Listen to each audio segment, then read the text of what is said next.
കാസർകോട്ട് 2 പേർക്ക് സൂര്യാതപമേറ്റു. തൃക്കരിപ്പൂരിൽ 8 വയസ്സുകാരനും കാഞ്ഞങ്ങാട് നഗരസഭാ കൗൺസിലർക്കും സൂര്യാതപമേറ്റു. പ്രദീപ് നാരായണൻ വിവരങ്ങളുമായി. പ്രദീപ്, എന്താണ് വിവരങ്ങൾ?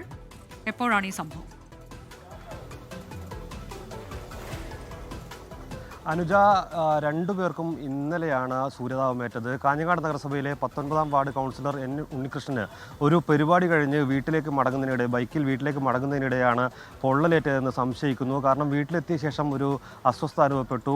ഷർട്ട് അഴിച്ചു നോക്കിയപ്പോൾ കഴുത്തിന് താഴെ മുൻപിലും പിൻപിലുമായി ചുവന്ന പാടുകൾ കണ്ടു. പിന്നീട് ആശുപത്രിയിൽ ചികിത്സ തേടി.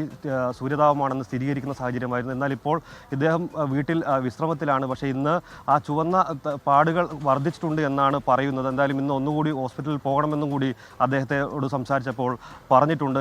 8 വയസ്സുകാരൻ ഇഷാന് തൃക്കരിപ്പൂരിൽ വെച്ചാണ് സൂര്യതാപമേറ്റത്. വീടിനടുത്തുള്ള ക്ഷേത്രോത്സവത്തിൽ പങ്കെടുത്തപ്പോഴാണ് സൂര്യതാപമേറ്റത്. ഈ കുട്ടിയും ആശുപത്രിയിൽ ചികിത്സ തേടിയിട്ടുണ്ട്.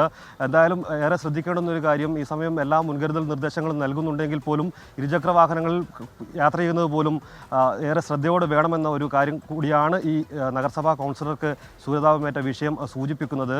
കടുത്ത ചൂടാണ് കാസർഗോഡ് ജില്ലയിൽ കഴിഞ്ഞ ദിവസങ്ങളിലൊക്കെയും ഉണ്ടായിട്ടുള്ളത്. 37 ഡിഗ്രിക്ക് മുകളിലാണ് ഇന്നലെയും മിനിഞ്ഞാന്നുമൊക്കെയായി താപനില രേഖപ്പെടുത്തിയിരിക്കുന്നത്. അനുജ, അതാണ് കാസർഗോട്ടും ഉയർന്ന താപനിലയാണ്. അവിടെ നിന്ന് 2 വാർത്തകൾ, 2 പേർക്ക് സൂര്യാതപമേറ്റു എന്ന വാർത്തയാണ് ഇപ്പോൾ പുറത്തു വന്നിട്ടുള്ളത്. ഒന്ന് തൃക്കരിപ്പൂരിൽ 8 വയസ്സുകാരന്, മറ്റൊന്ന് കാഞ്ഞങ്ങാട് നഗരസഭാ കൗൺസിലർക്കാണ്.